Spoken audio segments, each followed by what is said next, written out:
Albert Einstein said, "Don't think about why you question, simply don't stop questioning." Welcome to Curated Questions.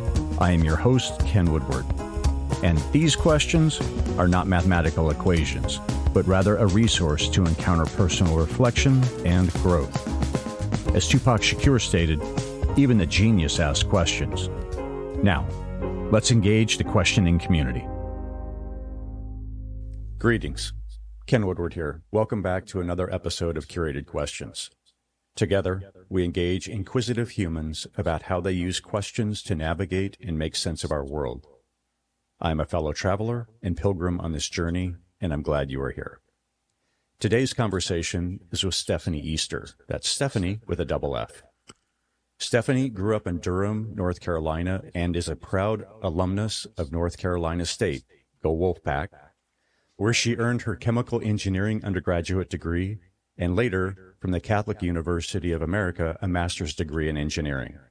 The latter portion of her illustrious 34 career as a Department of Defense civilian includes positions such as Executive Director of the Navy's F-35 Joint Strike Fighter Program, Assistant Secretary of the Army for Acquisition, Logistics, and Technology, and the first civilian Director of Navy Staff for the Chief of Naval Operations. Since 2020, Steffanie has shifted to the private sector and served as a strategy executive and board member, helping companies work with the government. Several years ago, Steffanie spoke on a Women's History Month panel, and I was impacted by her emphasis on questions. Others I spoke with confirmed Steffanie knew how to effectively wield a question. It is my joy to have her here with us today. Steffanie, welcome to Curated Questions. Thank you, Ken. Thank you for the opportunity to be here with you today. I was so excited when you reached out. I was curious about curated questions, and I'm just elated to be a part of it today. So thank you. Absolutely. Long time coming. That was all on my part. But to introduce folks to your early career, please share what you learned when you realized the difference a half an inch can make on an aircraft carrier. Yes, I'm surprised you remember that. So I started as a support equipment engineer working for the Department of the Navy. And I'd never been on a ship or anything and knew very little about the Navy. But I knew engineering. So we were designing some automatic test equipment. And I remember a maintenance officer in our office was like, it needs to be smaller. And I'm like, we're talking a half an inch. How much of a big deal can that be? And based on that conversation, he scheduled a trip for me and a couple of the engineers and took us out so we could go on a ship and actually see the amount of space that they were working with. And so just being there in that environment and realizing that everything that we were doing in the command had a major impact on the men and women who were out at sea. So seeing firsthand that a half an inch does make a big difference, it kind of changed my entire perspective on what I was doing and why I was doing it as an engineer working for the Department of the Navy. Wow. Yeah, that is amazing that we see how big the aircraft carriers are. Those are huge pieces of equipment. Yes. And to your point, a half an inch does matter. Yep. It definitely does. Well, now, for those that don't have a background, and it'll be important to define for our conversation, would you explain what the role of a DoD civilian is? So don't feel bad if you don't know, because I didn't know until I actually started working. I always thought that to work for the Department of the Navy or Department of Defense, you had to be in uniform. But if you think of DoD as its own country, is what I call it, it has every aspect that you have when you run a country. I mean, it has, or any other business, it has personnel systems, it has its own equipment, it has its own way of developing its people. There's finance, there's contracting, there's people who cook. I mean, there's everything that you need to live. And civilians do those jobs sometimes alongside military officers, and sometimes instead of military officers. So basically, you could have a career in DoD doing basically any function you do anywhere else in the world. I mean, it doesn't matter. It doesn't have to be a technical field. It doesn't have to be a finance field. There is something for everybody, every civilian Department of the Navy and Department of Defense. Beautiful. Thank you. That'll be helpful because in the conversations I've had with people, I've experienced the same kind of understanding or thought that, oh, wait a second, if you work for the DoD or one of the components, that you are in uniform. It's like, no, not quite. So, Yep, not at all. Yep. Now, were curiosity and questions a part of your childhood, and how so? Yes, I still remember my mom always telling me that I always ask questions like why? Well, well, what about this? What about that? So as far back as I can remember, I was encouraged to ask questions as a child. It's funny, I didn't always get the answers I wanted, but I was always allowed to ask the questions, even if the answer was because I said so, which was sometimes the answer from my parents. But I don't remember not asking questions, especially as a little kid. And it was encouraged because that's how we learn. Now, did your parents encourage even asking the difficult questions as well? Other than, can I have another piece of cake, or those kind of questions? Yeah. Were they open to pretty much any topic? Yes, they were open to any topic, but as I said, I didn't always get answers because it's like, well, why do I have to do this way? Or why can't I do that? And sometimes it was, well, this is for your safety, or, well, this is a different environment and you can't behave that way in this environment. Or it was, because I said so. I'm your mother, I'm your father, and this is what I'm telling you. No more questions. Just do what I just told you to do. So it was a range, but always encouraged, but not always the outcome that I desired. I understand that, both as a child and as a parent. Yes. Well, now, when did you first understand the power of questions? I think it was a process, okay? And when I say that, I mean, it was a different level of understanding. When I first started asking questions at a young age, it was basically with the goal of just knowing what was going on, knowing something, understanding. As I evolved and as I matured, especially in the workplace, it kind of transitioned from realizing that I can gain knowledge to I can gain understanding, if that makes sense. There's a subtle difference there, right? To know something and then to understand it. So I saw questions as a way to gain that understanding, but also I learned to use questions to kind of put people at ease a little bit sometimes. Okay, and what would be an example of putting folks at ease? Yeah, so especially as a leader, right? There's things that I know, and I know what I want. I know the outcome that I expect, and I know exactly what needs to be done, right? So I can come in and I can tell my team members, whether I'm leading the team or whether they're direct reports, whatever, I can basically tell them what to do, or I can give them a concept and then ask questions about what they're thinking. And I've learned that whenever you're in that leadership subordinate environment, there's always a level of tenseness, for lack of a better word. That's not negative or positive, but there's just a rapport, especially in a military environment where it's very hierarchical. The leaders here, there's a certain tone and standard that's set. So I learned when you come in, and if you come in and you kind of start asking questions, then it puts the focus on the individuals or the team members instead of the leader. And not in a negative way to put pressure on them, but like, hey, they're interested in me. And I know me. I may not know everything that they're getting ready to ask me. I may not have all the answers, but it kind of puts you at ease a little bit because it's like, okay, I can handle this. I can tell you what I think, even though I don't understand what you're thinking, if that makes any sense. It does. It does, and that's helpful. Yeah. Now, did you have any mentors who kind of modeled the use of questions? Yeah, so my first military mentor at the time, he was Admiral John Lockhart. He's now since retired. I remember going to see him and getting career advice, and he never told me what I should do or what I shouldn't do, but he always asked me questions.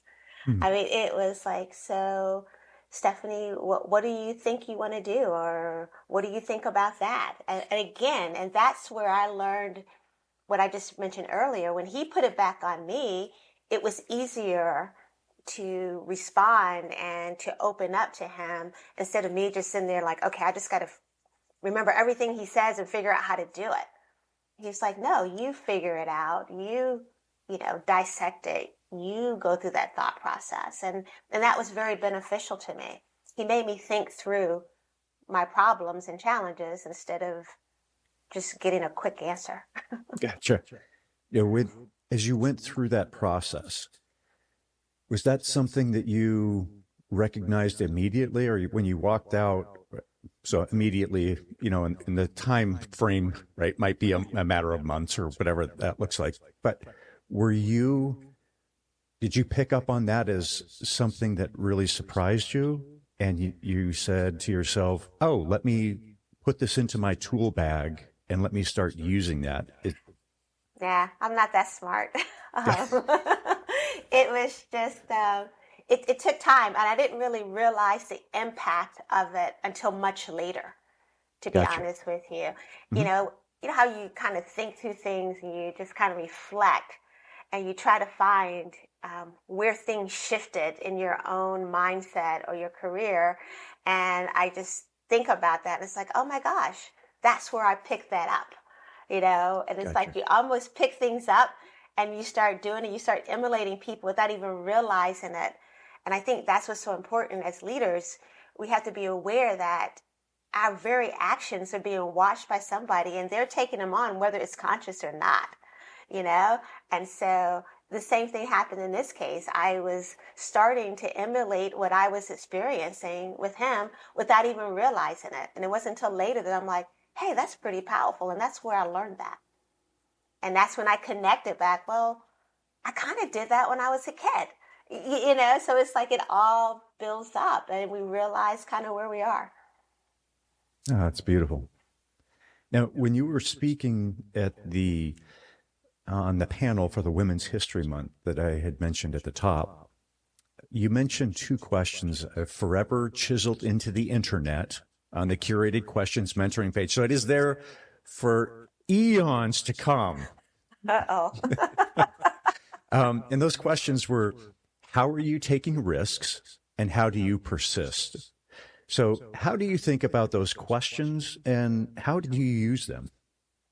Well, I think risk-taking in our business, and when I say our business, I don't just mean DoD, I see it in industry and in life, to be honest with you. Mm-hmm.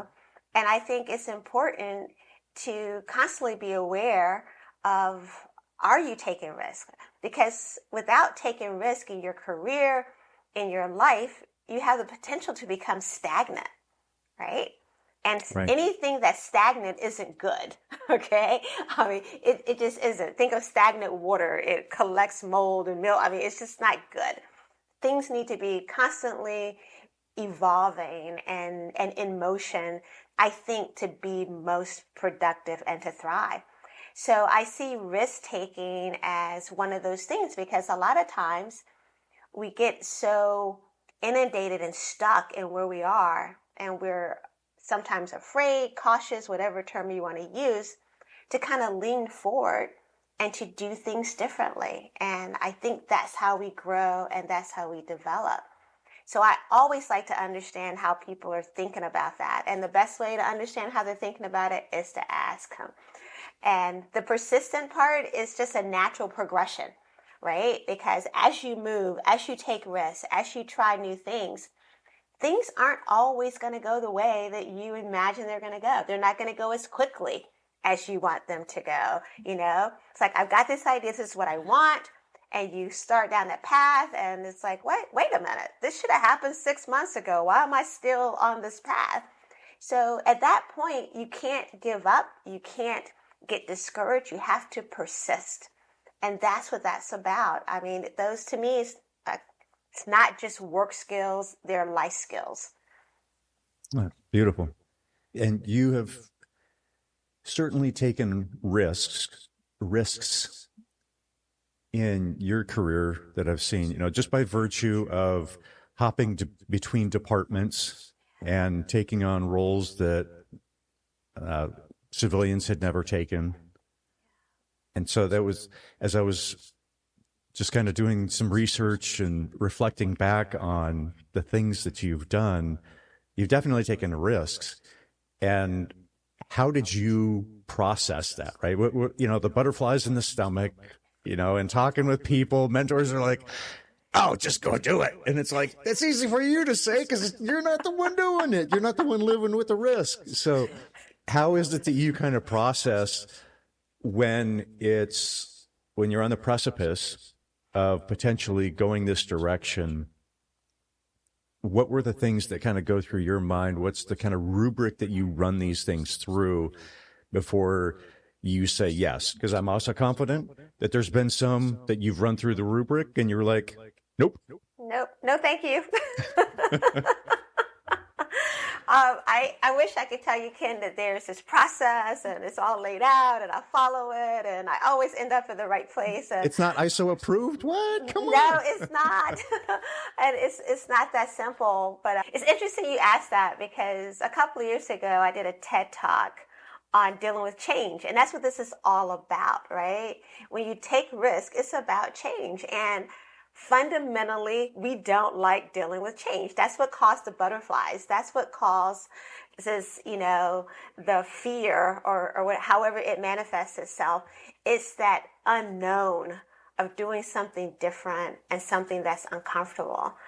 And in my particular case throughout my career, in almost every situation when I've taken what I call a detour, it's like, for example, I grew up in acquisition.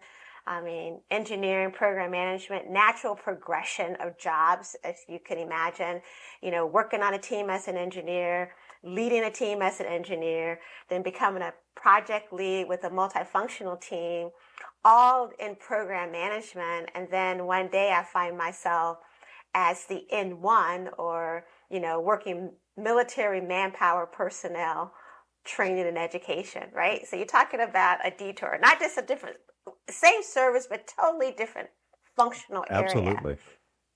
And I still remember that. That was probably the most unsettling change I made because it was the first time I made a major step outside of what I knew.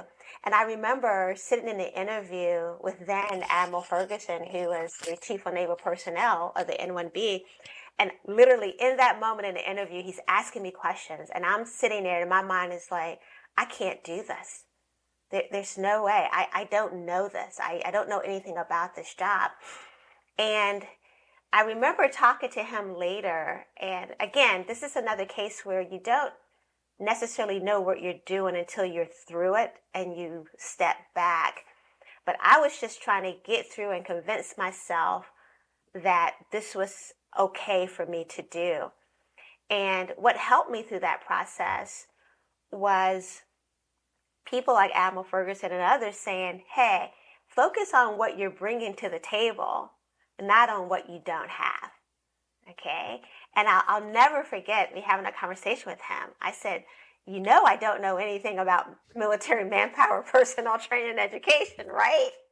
And the answer was, yeah, but you know how to lead people. You know how to run programs. And I remember him telling me that one of the challenges we were having at the time in military personnel was that we had a group of people who understood military personnel, but they didn't bring that program management mindset to it. Okay? Because even though it's people, it still was a budget. It still was a flow. There were things that had to happen. And that's what I brought to the table, So since that point, again, that was the learning moment. And once you do something, it's easier to do it the next time. Doesn't mean you don't have the anxiety. It's just a little bit easier the next time. But in reflecting on that helped me to see that as you're about to take a risk, normally it's not a, totally, I'll say, uninhibited risk. And what I mean is that you're bringing something. The reason you're able to do it is because you have something to offer, right? And that's where you need to put your focus to kind of do that self-talk. It's like, okay, I have something to contribute here, and that's what I'm going to contribute, and I'll learn the rest as I go, if that makes any sense. It does. It does. And what you also mentioned there as well is that the people that you were interviewing with, they also saw the capabilities, and they were hiring you for some specific expertise. And that was that program management structure and control that you could bring to the problem. And I'm thinking, as our listeners may be looking at new opportunities as in work, it's very much to your point of knowing your strengths and what you bring to the table, and then stepping into that with confidence and say, this is how I can do it. Because clearly those, and you're at a very senior level. I mean, these are not talking like, just entry level jobs that we're talking about, right? Yes. And there are entry level people that you're interviewing with and talking with about this job.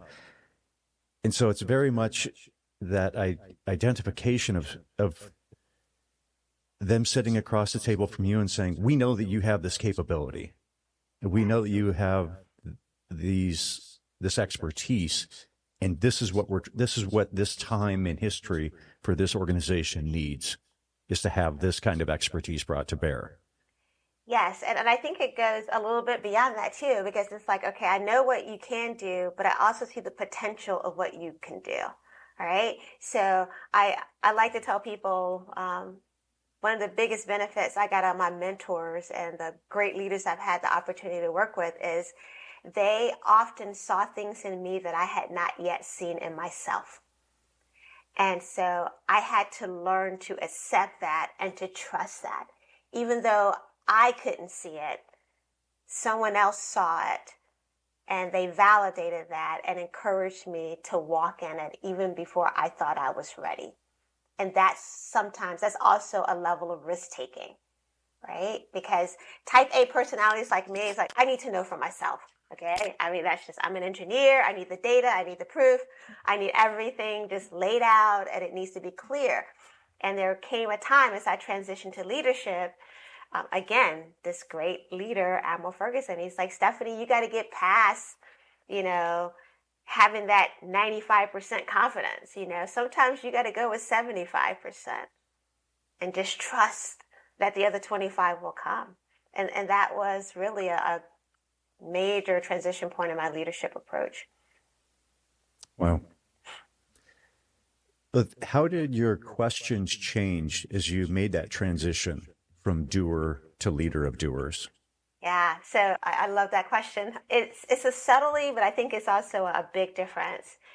As a doer, when I asked questions, it was on gaining knowledge. Okay? Think of it as, I just want to know. I want to know what the answer is. I want to know what's going on.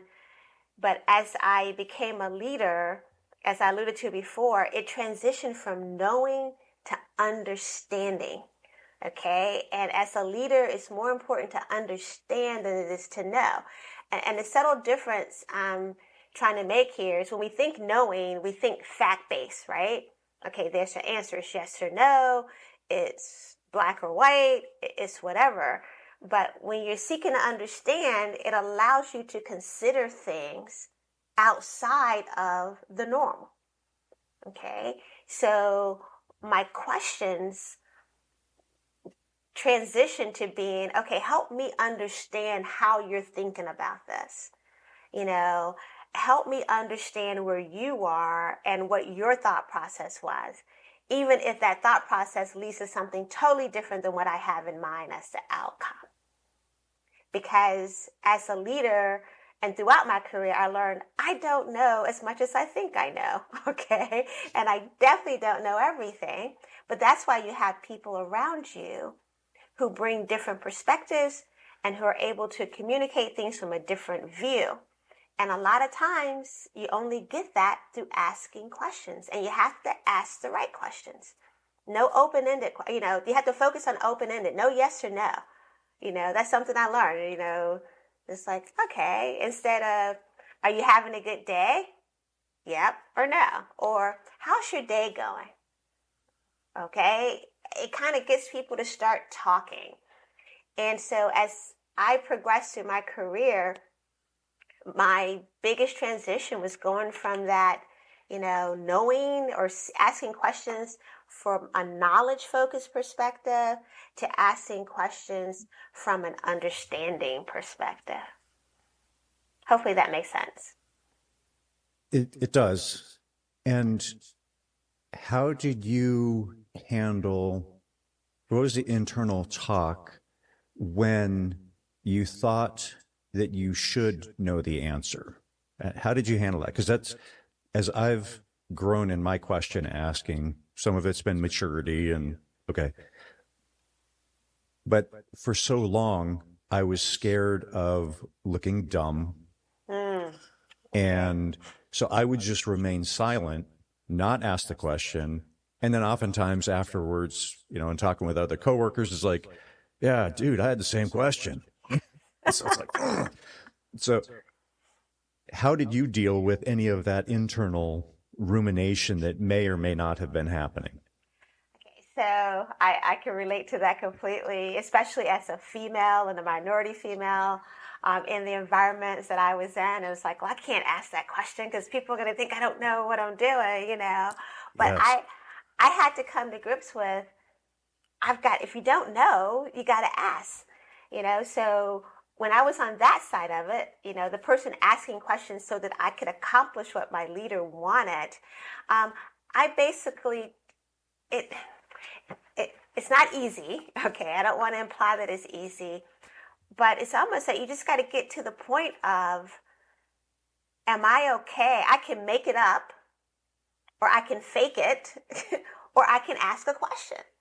So I'm going to ask the question. And to your point, a lot of times when I spoke up and asked questions, somebody else is like, I'm so glad I had the same question. And I'm like, well, why didn't you ask? Why do I have to be the one that always asks? But I tried to make sure I asked questions that were specific enough, okay? Or if it couldn't be specific, it's like, can you elaborate on that? Or I'm not as familiar with that. Or, just kind of asking away. In some cases, I knew the concept, but I didn't know the details.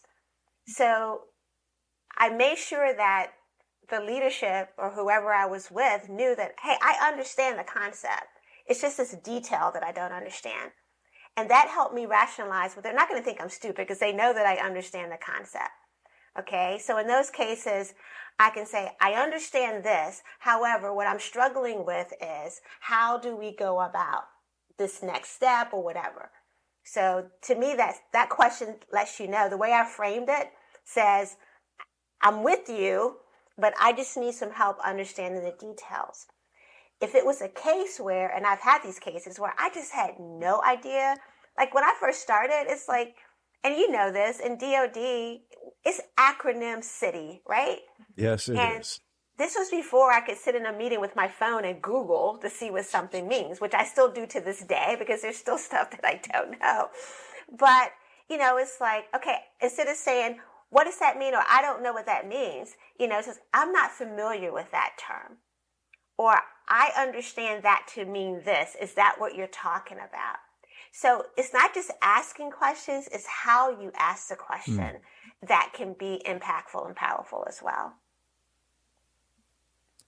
It's a helpful distinction. Those are great examples.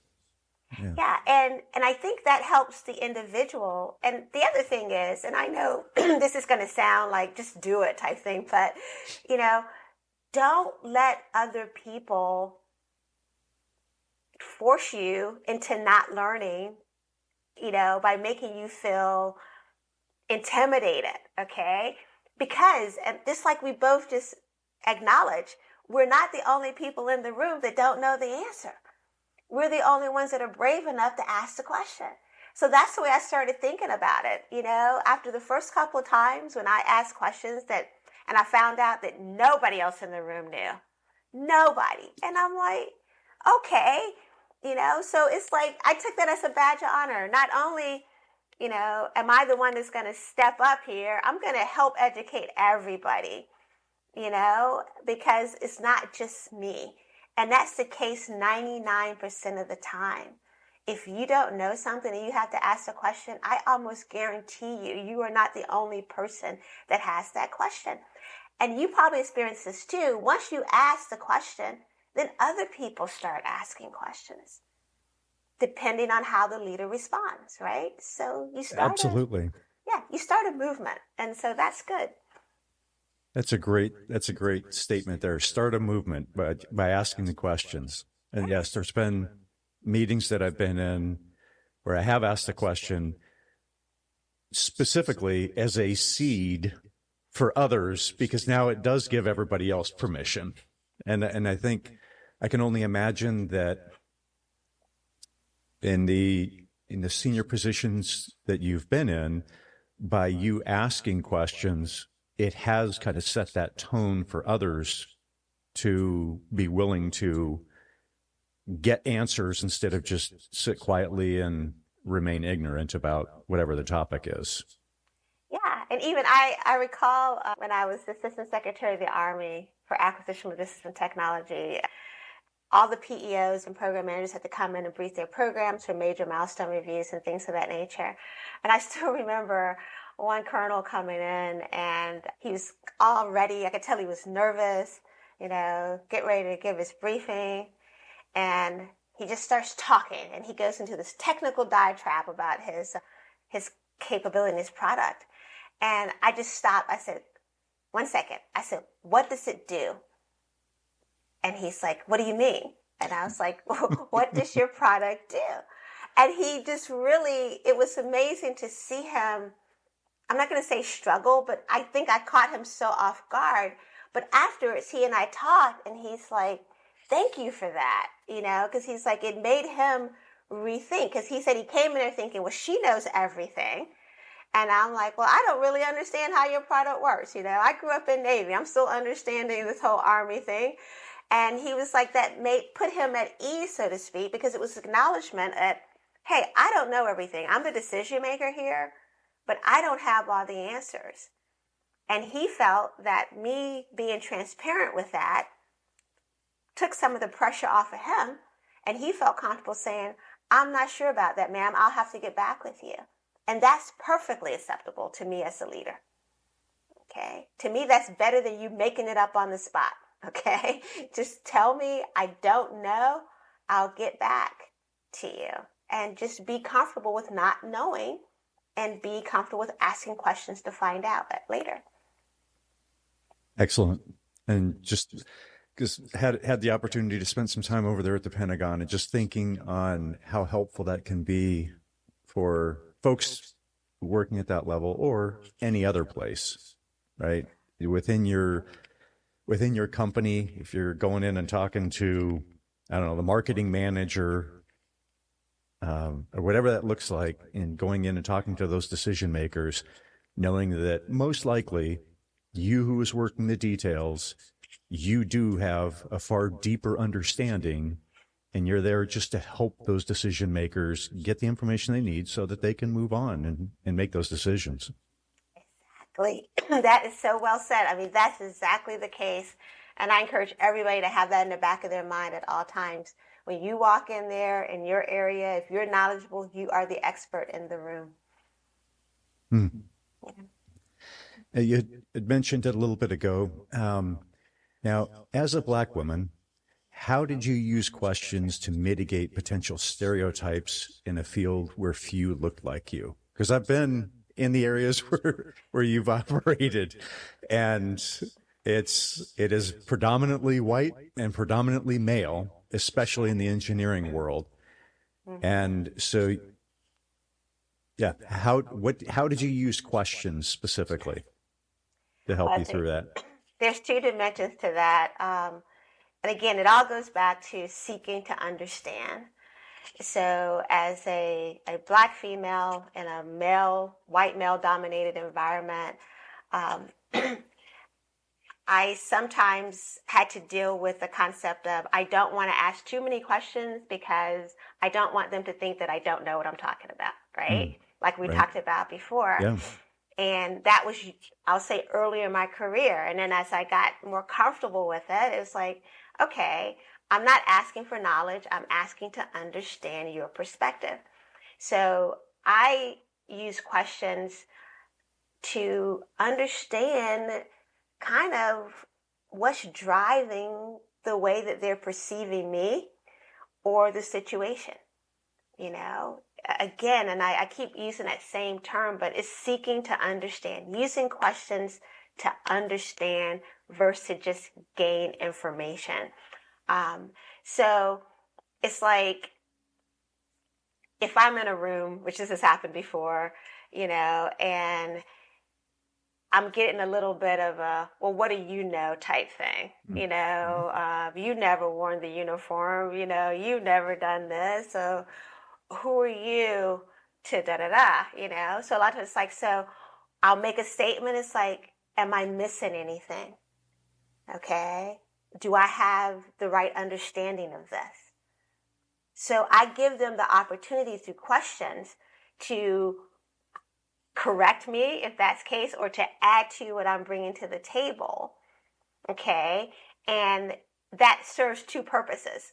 One, it kind of lets defenses down again, because even though I'm at the head of the table, okay, I'm saying I value and I'm recognizing that you're the expert, but I'm the decision maker. Okay. So you help me and I'll help you. So just using questions to make sure that I'm like, okay, I have a perspective on this. This is where I'm going with it. But you tell me if your experience, based on what you've seen, what you've done, that I haven't had the opportunity to do, if that would drive you to, you know, ask me to consider something different. So I use questions like that. And that can be used regardless. It has something to do with me being a woman or a woman of color, but their behaviors were driven by me being a woman or woman of color, right? So even though it wasn't a direct thing, I am confident in some cases that if I were sitting in front of them and I were a male and I were dressed the same way they were, they probably wouldn't have reacted the same way. So you just kind of use the questions to kind of like, no, I see you. I know the environment I'm in. Okay, I recognize the situation I'm in, and I'm going to help you help me, because I still need, regardless of what you think of me, I need your help. Okay, and regardless of what you think of me, I'm the one that's going to be making this decision. So gathering, understanding so that I make the right decision regardless of people's stereotypes, regardless of what they're thinking or any biases they may have. That's what it's about as a leader, making the best decision for the organization or the individual, regardless of the baggage that comes with it. So it's kind of putting people at ease, getting the defenses down, but also to learn and to make sure that you're making a comprehensive decision. Hopefully that makes sense. Wonderful. It does. It does. And having that confidence, I'm assuming, is something that grew through your career, and that, I guess that would be the assumption. Is that the case? It's continuing to grow. Okay, I'm saying that it grew through my career would suggest that, oh, I'm there now and I got it. No, Right. It's a journey. It's a process, and it differs from situation to situation. To be honest with you, there's still times when I'm in an environment and it's like, the confidence isn't there. It just isn't. Even though I know it somewhere inside of me, it doesn't come out and portray itself as fully as it should, so to speak. So it's a process, because my personality type in general, when I became an SES, I remember the first flag officer I worked for, he's like, you're too nice. You're going to have to change. He's like, you're going to have to change. You're too nice. You talk to everybody. You're transparent. You're this and you're that, right? And so he basically told me that in order to be successful as a senior leader in the Department of Defense, I couldn't be me. I had to take on something or a personality or a persona that wasn't me. And full transparency, I tried, okay? It's like, okay, well, I'll be firmer. I won't talk to people. I won't, I'll be a little bit aloft, But it only took me like a couple of months, Ken, to realize that that's not me. I mean, and this is hard. I mean, transitioning to a senior executive position in DoD, especially as a woman, and at the time, a fairly young woman compared to my peer group and a woman of color, it was hard. And I quickly realized that I had to do it my way. Okay, I couldn't do it the way someone else thought it should look. I had to do it in a way that worked for me. So I was like, forget that. I'm still going to be nice. I'm going to treat people the way I always have. I'm going to, ask questions and understand and learn. I'm going to talk to everybody. It's just who I am, and it's what I'm comfortable in. I think of the David and Goliath story, right? It's like everybody's like, well, if you're going to face a giant, you got to have on this and that, and you got to be, ready for battle. It's like, no, that's not me. That's not how I do it. I have to do it in a way that works for me.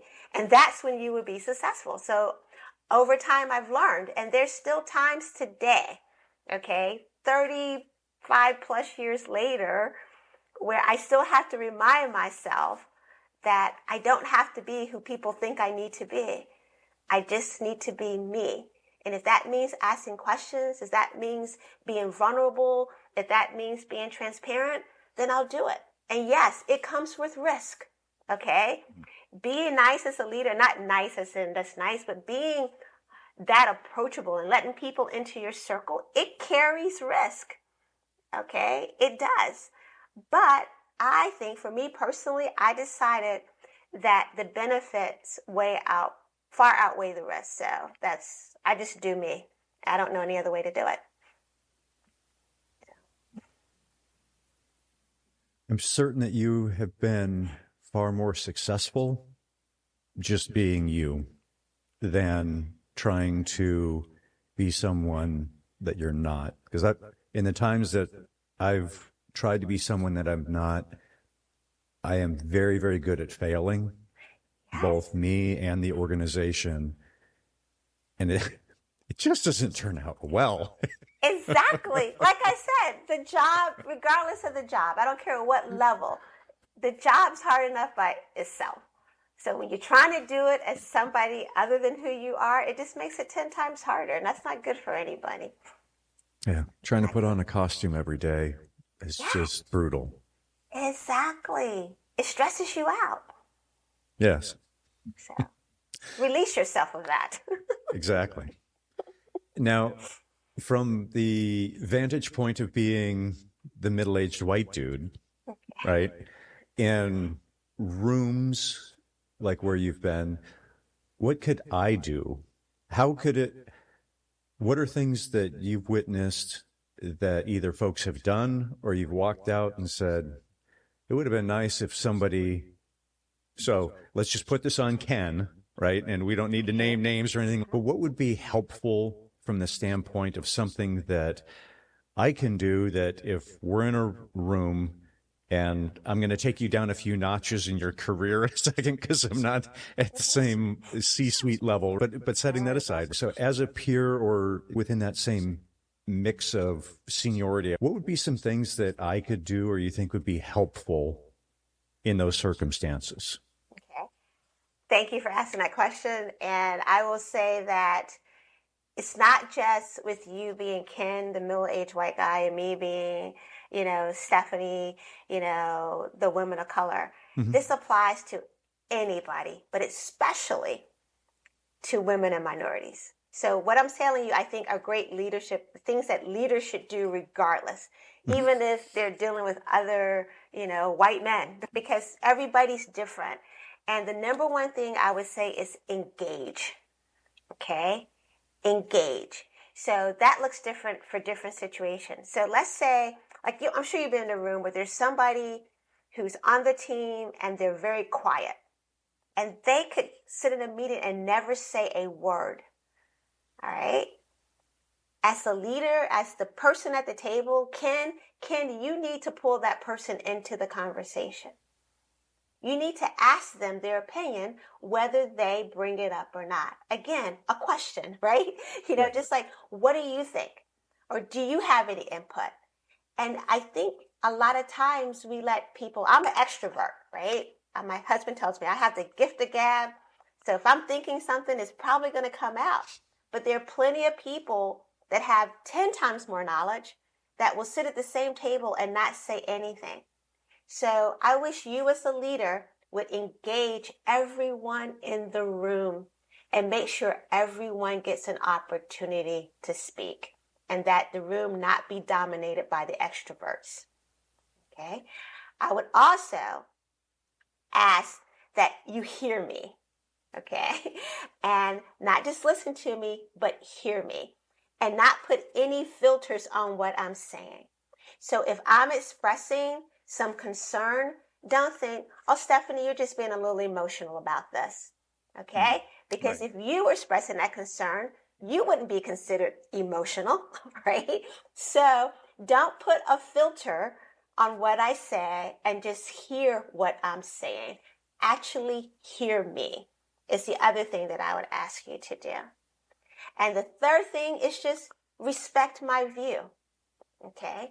Even if you don't agree with me, don't dismiss it because of where I sit, because of what I look like, or because of the role that I play on the team. We all have the potential of falling into those traps. Okay? You grew up at NAVC, right? Yep. Okay? NAVC, NAVAIR, engineers rule the world at those commands, right? Very much so. Okay, so you're sitting around the table, you got a bunch of engineers, but you got a contracting officer, you got a financial officer, you have an HR person, and we have a tendency, it's like, well, the engineers have the loudest voice.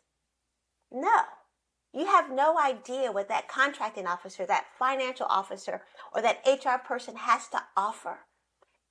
Don't silence them because of the perspective that they're bringing to the table, because that could be the very perspective that is needed to change the whole, trajectory of the issue that you're dealing with. So those are the three things I would ask Ken to do. Okay? Hear me, engage me, and respect me, in my opinion. I'll take it. Okay? Thank you. Okay. Yes. Love that. Now, how have questions changed between the government and industry experiences for you? Oh, not at all. It's the same. It's the same. For me, I have not experienced any differences because industry has a different motivator, perhaps. It has a different role in this game, but it's the same group of people, basically. A lot of people who love our country and love the Department of Defense, a lot of them have served or worked in it, and it's just a different uniform, different environment, but same game. Bring the same curiosity, so that's lovely. Exactly. And Nice. maybe even more so because of the innovation factor that you see in industry, but I saw that also in DoD. So to me, it's about the same. Okay. And what would you like people to know about the DoD? It's an amazing place to work. The mission, the people, the ability as a civilian to support the well-being and productivity of men and women in uniform is probably the greatest opportunity and the greatest honor that I ever had throughout my career. I wouldn't trade it for anything. So if you have the opportunity to work there, do it. Do it. Now, what questions do you enjoy asking? So one that I have asked a lot of people recently is, what does that look like for you? Okay, and that has come up, and I actually was thinking about that. That's come up because I've been talking to people, whether it's through mentoring or through career development or just, personal things. It's like, well, I want this, or I wish they would do this. I want to feel this way. And I find myself asking, but what does that look like to you? What does right look like to you? And I like that question, and I'm using it more and more is because it's causing people to think, and it's causing me to think too. It's like, well, for example, like if you just asked me again, what do I want from you? I'm like, I want you to engage, right? A good question is like, okay, so what does that look like for you? Okay, what does engaging me look like for me? Because it may look different for me than it does for you, you know? So I enjoy seeing people process that question. And in some cases, like, I got to get back with you on that. But it makes us, think and makes us realize that it's like I'm demanding something, but I don't even know what it is that I'm demanding. It's kind of like that, bring me a rock and I'll let you know, when it's the right rock. No, we've all been on the receiving end of that. And that can be frustrating when we work for people who, you don't know how to give them what they want because they aren't articulating it. So if you're not sure, ask, ask. That is the power of questions. It can help you with everything, everything. Yes, and providing clarity helps, because in your example of engage, I certainly have a definition for me. That may not be your definition. So let's get a little bit of clarity. Exactly, and it's the same thing. And it helps both parties, right? I mean, think of it as if you're the team member or the employee and your boss or team lead is asking you for something and you don't it's like, okay, so what does that look like for you? Or if you're the superior person asking someone, that you're working for you or something, it's like, okay, what does that look like? It's kind of like I'm admitting, what do I need to do to help you get to the place where obviously it's a better place for you? On the flip side, okay, how do I give you the product you want that meets your needs? And sometimes that question, ends up with, oh man, I need to think about what I'm really asking you to do. I thought I knew, but now that you're making me think of it that way, let me do a little bit more homework before I put you off. Or to admit, I'm not sure yet. Okay. And I'm counting on you to give me a couple of options. I'm working on it, but I need somebody else working on it side by side with me. And between the two of us figuring it out, we'll come up with a better solution. Now, how have you strengthened your question asking game? I don't know that I strengthened it per se. I am more conscious now, to tell you the truth. I'm more conscious of when I ask questions and how. Because as I was sharing earlier in this conversation, I've always asked questions, but it wasn't until literally I engaged you and started, you're talking about this curated questions. I'm like, ever since you walked up to me and I was like, I didn't even, because when I did that talk, I wasn't even thinking about it that way, right? It was just something that I do.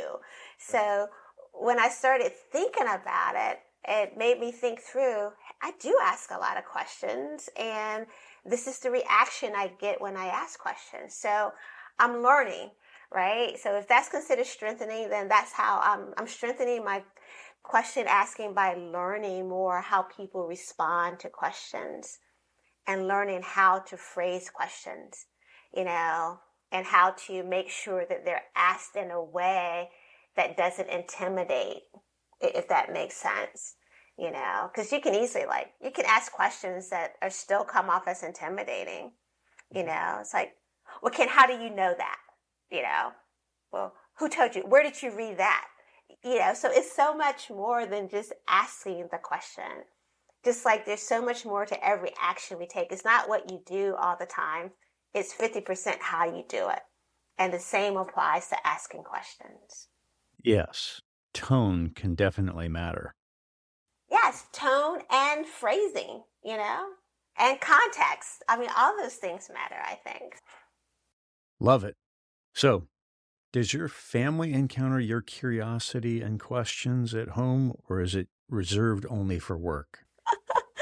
No, no, we fine. I'm laughing, sorry. Yeah, because my husband's like, look, will you just stop asking so many questions? He's like, why do you have to know everything? And I have two adult children, and they're the same way. They're like, Ma, you ask too many questions. You got to know everything. And I'm like, nope, just seeking to understand. And that's my mantra, and I'm sticking to it. Well, it's good to hear that you're consistent at home, at work, and anywhere else you go. And yes, as I thought about the question for me, I have echoes of my kids' voices in my head saying, okay, just stop already. Yeah, exactly. Matter of fact, when our kids were young, my husband used to joke. He's like, dinner time was also mom interrogation time, because when they were in school, I mean, because, my husband and I worked, they were in school, so around the dinner table, it's like, so how was your day? So what was it like? What happened today at school? Anything interesting? I always engaged, and my husband took that as interrogation. I took it as a concerned mom trying to get insight into the lives of her children. Love it. Now, I'm assuming that you didn't have a bright spotlight at the table, that you would shine on each of the kids as you would ask questions, because that would be more interrogation, I'm thinking. No, I did not have that, but you got to know my husband to understand him. So. See, now you can go back to your husband and say, okay, at least there's one person that thinks it was just conversation, not interrogation, because there was no spotlight involved. The spotlight becomes the litmus test. I will definitely pass that on. On that front, how did you engage with your kids? It sounds like you were using all the same techniques of open-ended questions, being curious and caring. Were there any particular kinds of questions that you found effective or methods that you found effective in caring for your kids and drawing them out? Yeah, so when they were very young, just kind of asking them, like, what did you do today in school? You know? And at first it's like, I went to class, right? Like, but no, like, what happened? And it's like, well, I got to do this, and I'd pick up little nuances. So I I learned early with them that it's best to kind of ask what appears to be an obvious question, but then to dig a little deeper. And I got lots of insight. Like that's literally how I found out that my daughter, when she was in second grade, was going to a third grade reading class, because I'm asking questions and she's like, oh yeah, well, I went to, Miss So-and-so's class. And I'm like, well, why did you do that? And so that gave me information to reach out to the teacher. It's like, okay, Tasha says that she went here and, she's like, oh yeah, I was going to send you a note, but she's a great reader. So we just kind of put her in with other kids who are reading at a level that's comparable to where she is. So we put her in a third grade class instead of second grade class. I'm like, oh, okay, so that's great. As they became teenagers, it was a totally different dynamic. And that was when I was trying to gain insight mostly to the people they were hanging out with. So instead of just asking, so who are you hanging out with? I was better like I say, hey, so we're thinking about doing this. Who would you invite if we did something at the house? And just kind of get them to open up about stuff like that. Sometimes it worked, sometimes it didn't, but open-endedness was the way. And just like you said, being curious about the people they were hanging out with and the things that they were doing were the most effective for me. That's a beautiful story. Now, in what area of your life are you a beginner? I'm a beginner at self-care. I tend to put other people before myself. Family, mentees, coworkers. I find my joy in making sure everybody else gets what they need. That's what makes me happy. And as I get older, I'm realizing that it's okay for me to also make sure I'm taking care of myself while I'm taking care of everybody else. So I'm a beginner in that. I'm not a beginner in listening, but I'm becoming a better listener over time. And that's something I'm actually kind of proud about. I'm proud of that I'm learning to listen better and more. Not that I'm going to go full on engineer on you, but what's your metric for your growth in listening? Or how do you think about that or know that you're making progress? Basically, attention to detail. So, as an extrovert, normally when I'm talking to people, and they're responding or talking back, I'm sometimes thinking about the next thing that I'm going to say. Or they say something in the beginning of what they're saying, and then I start thinking about my response to that, or I need to comment on that, and then I miss the second half of what they're saying to me. So what I've learned to do, and I'm even doing it now, I have paper and pen.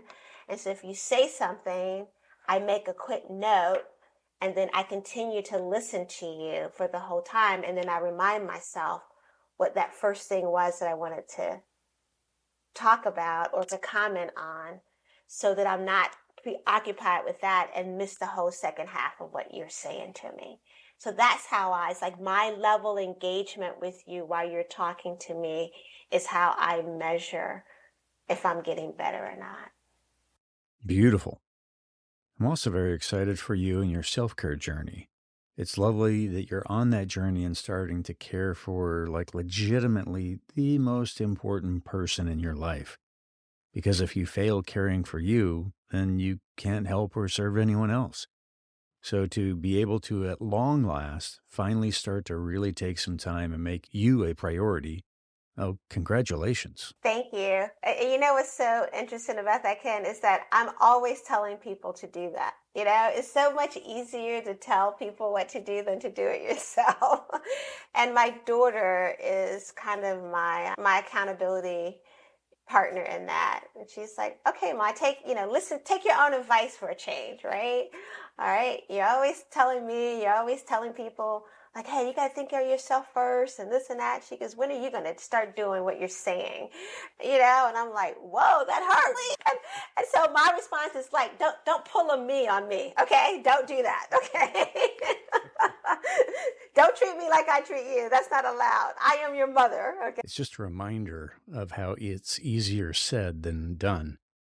I mean, going through the pandemic is when I started to really embrace and get the understanding that self-care is a real thing and it's legit. Yes. I know doing the physical tune-up through mobility work, I just feel so much better if I work those little knots out when they're small. Then I'm not walking in some kind of crooked way throughout the day. If I just fix the little things, life is just so much better. And all the same principles work with mental health. Yes. And you probably knew it all along. You just never took the time to think through it and do it. So I'm proud of you as well. Well, thank you. It's recognizing and saying, oh, this is actually important. Yes. This time, because otherwise I could be out doing something else. Legitimately, this is important, so make time for this and don't do the other things. Exactly. Prioritization. Excellent.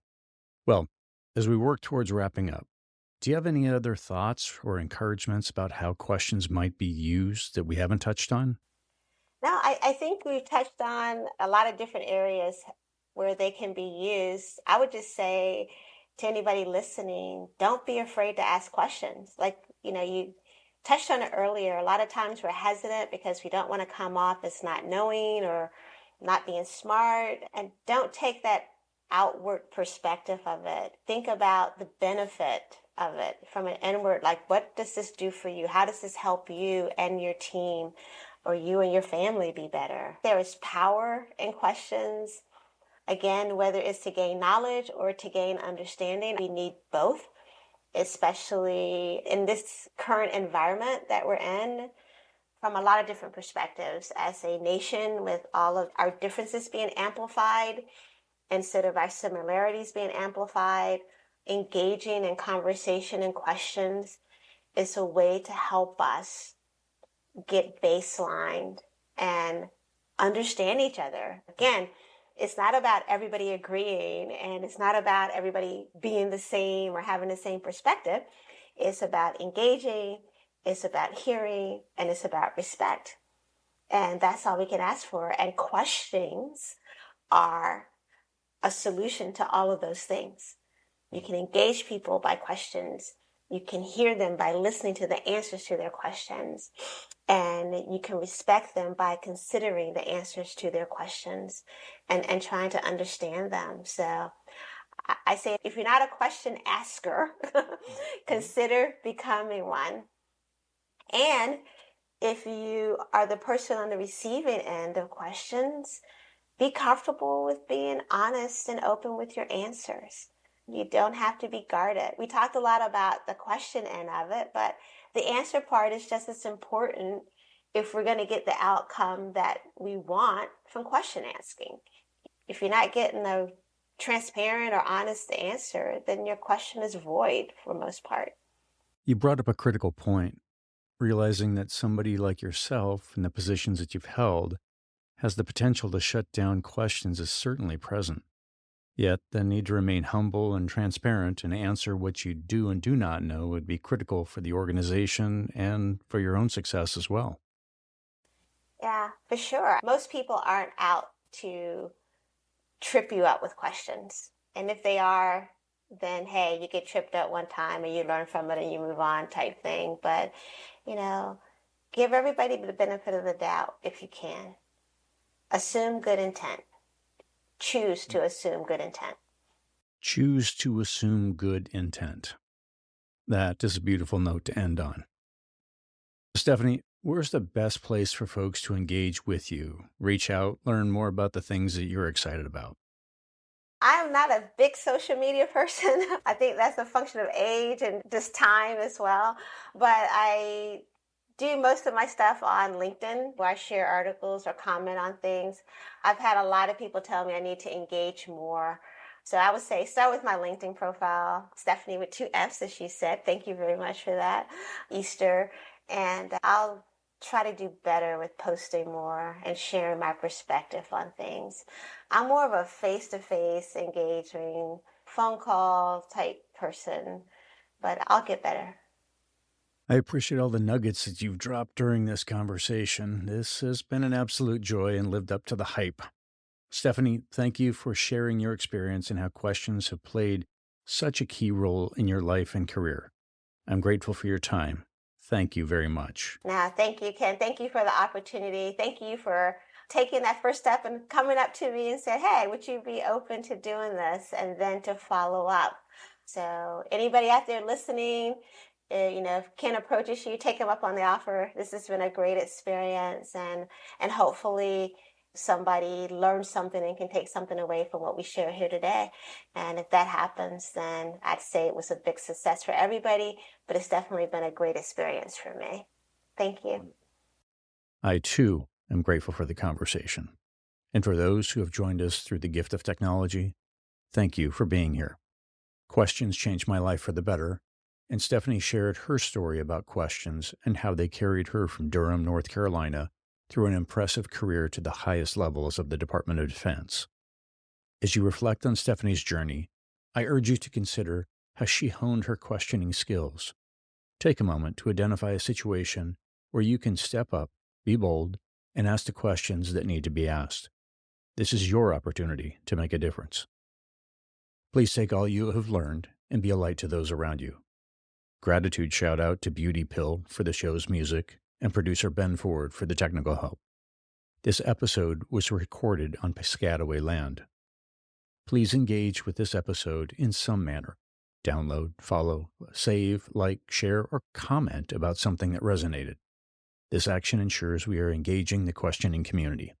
Until next time, keep questioning.